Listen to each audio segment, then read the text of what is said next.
Governor, I'm going to ask some questions while we get some other kind of speakers in the queue to ask questions. I think maybe some people knew this announcement was coming because there's been no shortage of hit pieces on you in the press over the last week or two.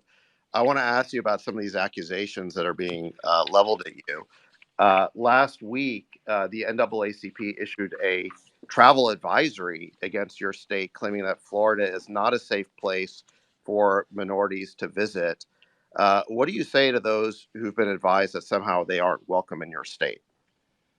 Claiming that Florida is unsafe is a total farce. I mean, are you kidding me? You look at cities around this country, they are awash in crime. In Florida, our crime rate is at a 50-year low. If you look at the top 25 cities for crime in America, Florida does not have a single one amongst the top 25. And if you look at cities like Baltimore and Chicago, you got kids more likely to get shot than to receive a first-class education. Yet I don't see the NAACP batting an eye about all the outrage and the carnage that's happening in those areas. So this is a political stunt. These left-wing groups have been doing it for many, many years. And at the end of the day, what they're doing is colluding with legacy media to try to manufacture a narrative.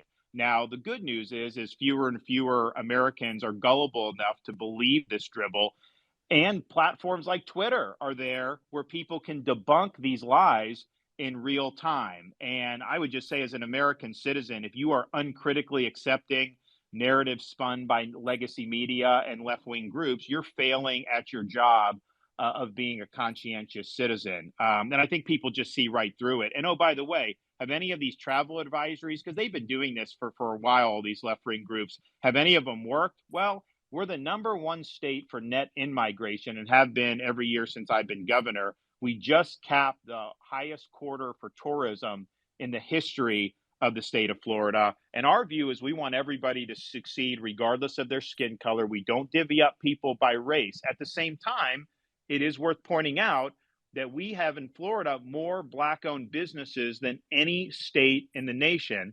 And we've also had more African Americans lead state agencies under my administration than at any time in Florida history. But with us, they're there because of merit, not because we're trying to play identity politics. And if you want to look at education, the Black students in Florida perform much higher than Black students in most other states. We rank #3 in 4th grade reading and #2 in 4th grade math amongst our Black student population. And oh, by the way, the head of the NAACP lives in Florida, and a lot of their board members have put out on social media during my governorship Florida vacations where they seem to be having an awful good time.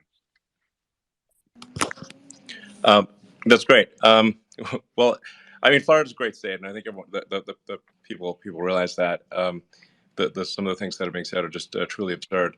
I mean, I saw some headline from The Atlantic basically claiming that anyone who listens to this Spaces on Twitter is basically a Nazi. That was The Atlantic, and then Vanity Fair said that that you were hosting or interviewing because David Duke wasn't available. Oh yes. Although I'm not totally sure who they were saying was David Duke. I don't know if it was you or Governor DeSantis. It's sort of a little bit unclear, but I think this is a function of the legacy media, these corporate journals. They're in their little bubble.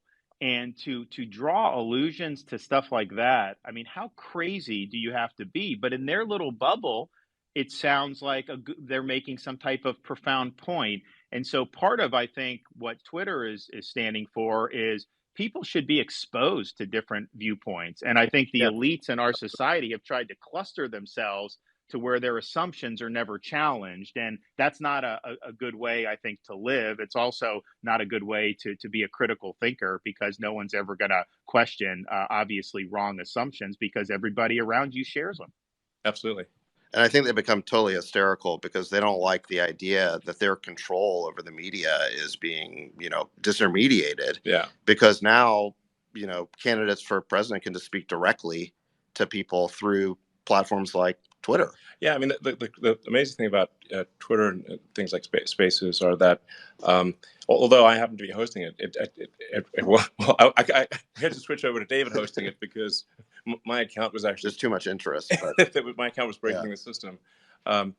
but there's really never been a mechanism before where someone could address the nation, or anyone who wanted to listen to them could, from anywhere in the world, United States or anywhere. So I think this is a really profound change. And it's also like it's not just whether the media reports something, an article is true or not.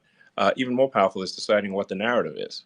And Totally. so, it's just like, if there's only so much you can actually fit in a newspaper or a magazine, and there's only one thing you can really put on the cover of a magazine. So that whoever's deciding that is deciding to not talk about other things.